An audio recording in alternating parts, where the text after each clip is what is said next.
Bienvenue sur Africa 24 dans cette nouvelle édition de l'Africa Tonight. Au sommaire de l'actualité, en Angola, le président José Eduardo dos Santos ne compte pas solliciter de nouveaux mandats pour les élections générales prévues en 2017. Après 37 années à la tête de l'État, le chef de l'État sortant entend désormais céder le pouvoir. Forum d'investissement et d'affaires d'Alger. L'événement a ouvert ses portes ce samedi en Algérie. Objectif, dynamiser la coopération économique au sein du continent. Double enjeu pour Alger qui veut également mettre à profit ses réseaux pour développer les relations économiques continentales. L'OCP a signé ce vendredi à Abuja un mémorandum d'entente avec la Fédération des producteurs et distributeurs d'engrais du Nigeria. La future usine alimentée par du phosphate marocain et du gaz nigérian aura pour vocation de répondre à la forte croissance de la demande d'engrais au Nigeria et dans les pays de la région. Mais d'abord, les Super Falcons remportent leur 8e couronne continentale.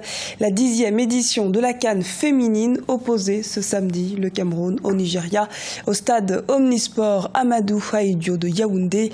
Les Nigérianes se sont donc imposées 1-0. Un succès acquis sur le fil grâce à un but d'Oparan Nosier à la 84e minute.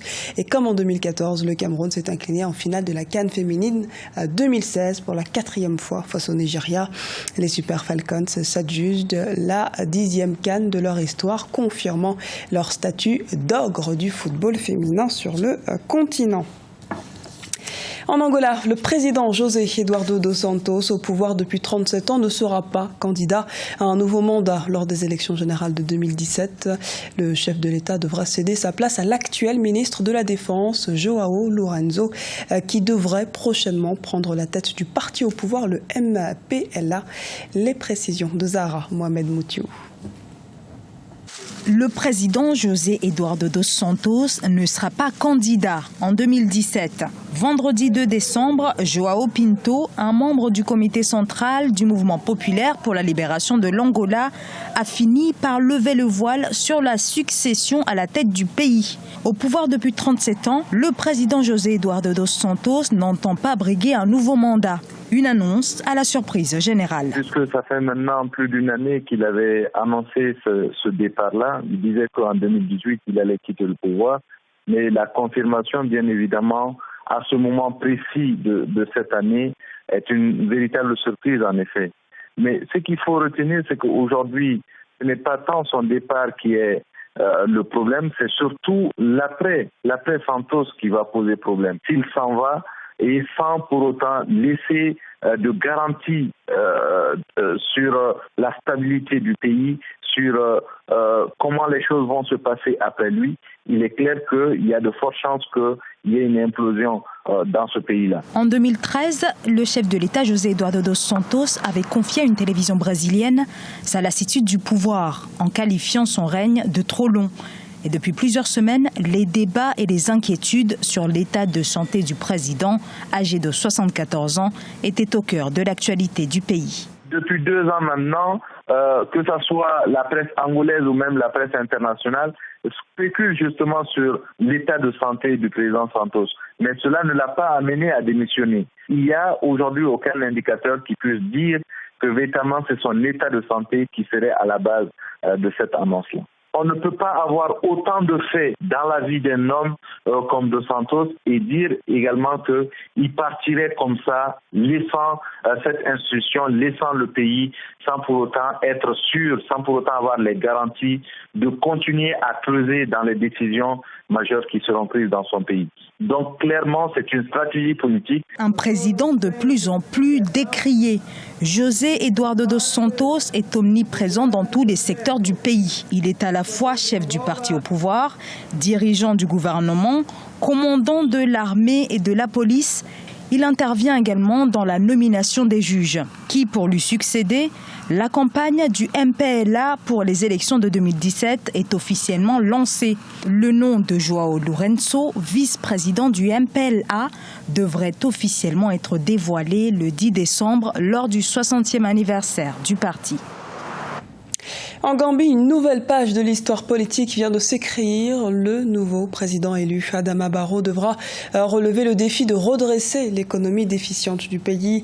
Le nouveau chef de l'État devra donc tenter de redresser ce déficit budgétaire global estimé à environ 9,6% en 2016. Les précisions à Dabib Faye.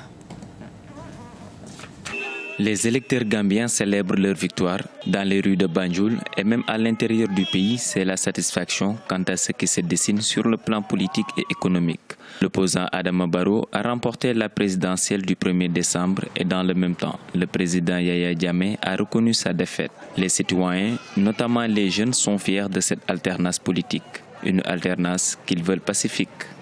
Ce que j'attends du nouveau président et de son gouvernement, c'est la paix, la stabilité, le développement du pays et l'emploi des jeunes. Comme vous pouvez le constater, le gouvernement qui était là avait la même mise sur toute l'économie du pays. C'est lui qui dictait sa loi, on n'avait vraiment pas de liberté. À Banjul, les défis du nouveau président sont énormes. Les attentes des populations se notent sur tous les plans.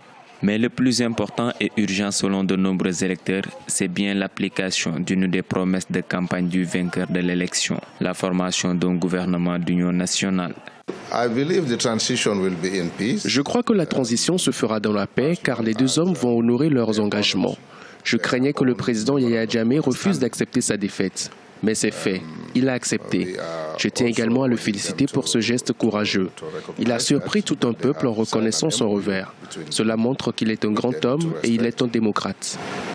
Après Daouda Diawara et Yaya Jammeh, Adama Barrow sera le troisième personnage à présider aux destinées de la Gambie. Les Gambiens de la diaspora, dont un grand nombre d'exilés politiques, n'ont pas caché leur joie face à une nouvelle ère politique qui semble aujourd'hui se dessiner après les 22 ans du président Yaya Jammeh au pouvoir. Forum d'investissement et d'affaires d'Alger. Plus d'1 millier d'hommes d'affaires, de ministres, de banques et d'entreprises de tout le continent y prennent part depuis ce samedi 3 décembre. L'Algérie, qui a une influence politique sur le continent, veut mettre à profit ses réseaux pour développer les relations économiques. Les précisions à Damira Bendiabala Jean-Pierre. Réveil du géant algérien. Bien que jamais endormi, son action en faveur du continent est peu connue. Le sommet algéro-africain qui s'est ouvert ce 3 décembre à Alger veut justement rattraper le déphasage entre l'action politique soutenue de l'Algérie en faveur de ses voisins africains et les faibles relations commerciales et économiques qu'elle entretient avec eux. Et c'est dans les années 60 que tout a véritablement commencé.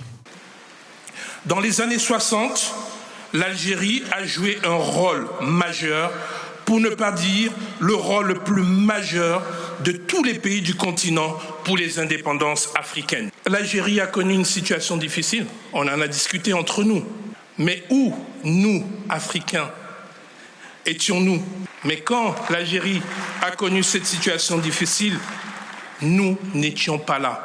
Et on vous doit aujourd'hui toutes nos excuses pour ce manquement. Et en 2013, je remonte le temps, qu'est-ce qui s'est passé? Le seul pays au monde, je dis bien le seul pays au monde à avoir effacé sans aucune condition la dette de 14 pays africains. Plus d'1 milliard de dollars en 2013, sans aucune condition supplémentaire. Ce sommet se veut être le moment qui révolutionnera les rapports commerciaux entre l'Algérie et ses voisins. Et pour cause, les échanges intra-africains restent encore trop faibles, bien en deçà de ce qu'il faut à l'Afrique pour espérer atteindre ses objectifs de développement. Nous consommons ce qui est produit ailleurs et on ne produit pas ce qu'on consomme. C'est là une équation, une faiblesse résidant dans le commerce intérieur dans notre région, attendu qu'elle ne représente que 12% des échanges du continent, alors que 40% est enregistré en Amérique du Nord et 60% en Europe. Géant géographique, plus grand pays d'Afrique, géant gazier, 6e exportateur de gaz au monde, l'Algérie dispose d'atouts incontestables pour devenir un géant économique. Mais ses réserves de change, réputées inépuisables, commencent à diminuer face à l'effet de la chute du baril de pétrole. C'est dans ce contexte-là que le renforcement de la coopération Sud-Sud apparaît comme une évidente nécessité. Le Maroc et le Nigeria signent un accord stratégique dans l'industrie des engrais. Le groupe nigérian Dangote et le marocain OCP vont mettre en place une plateforme de fabrication d'engrais au Nigeria ainsi qu'une usine d'acide phosphorique à Jorf-Lasfar. Les précisions dans ce sujet de la rédaction. Une nouvelle phase de relation entre le Maroc et le Nigeria commence. L'Office chérifien des phosphates OCP s'allie à la Fédération des producteurs et distributeurs d'engrais du Nigeria. Le roi Mohamed VI et le président nigérian Muhammadu Buhari ont procédé vendredi 2 décembre à la signature d'un accord dans l'industrie des engrais qui devrait marquer l'avenir du secteur agro-industriel africain. Le texte prévoit dans une première phase la mise en commun d'unités de production complémentaires en cours de construction à Jorf-Lasfar au Maroc et à Lekki Free Zone au Nigeria. Dans le cadre de la mise en application de sa stratégie de développement de l'agriculture africaine, la vision du groupe OCP est de contribuer à l'approvisionnement du marché agricole nigérian en engrais adaptés au sol et aux cultures, tout en se rapprochant davantage des agriculteurs locaux. En vertu de cet accord, la collaboration entre le groupe OCP et la FESPAN s'étend à la totalité de la chaîne de valeur agricole, partant de la mise en place de solutions fertilisantes adaptées à la nature des sols et des cultures, à la disponibilité de ces engrais sur le marché local et à la mise en place de mesures d'accompagnement auprès des agriculteurs locaux. Durant cette cérémonie officielle, la première dans l'histoire des relations entre Rabat et Abuja, le milliardaire nigérian Aliko Dangote a officialisé son projet d'accord avec le patron de l'OCP, Mostafa Terab, pour la fourniture en phosphate d'une nouvelle usine d'engrais au Nigeria. Pour OCP, ce rapprochement avec Dangote s'inscrit dans un plus large projet de développement au sud du Sahara. La préoccupation première, en fait, c'est de satisfaire les besoins d'utilisation d'engrais dans l'agriculture des pays subsahariens, puisque ces pays disposent des terres arables les plus porteurs du monde. Et principalement le Nigeria, avec son potentiel économique de première économie du continent, représente la plus forte demande émanant de ces pays d'Afrique subsaharienne. Le Maroc est connu pour être très présent en Afrique de l'Ouest, mais depuis quelque temps, ses incursions se sont étendues à d'autres régions du continent africain. Le royaume chérifien a ainsi conclu avec les pays du sud du Sahara près de 500 accords de coopération depuis 2000, selon un rapport du Centre de réflexion marocain OCP, Policy Center. C'était le journal de la rédaction. Merci de nous avoir suivis. Retrouvez dans un instant une nouvelle édition de l'actualité sur Africa 24.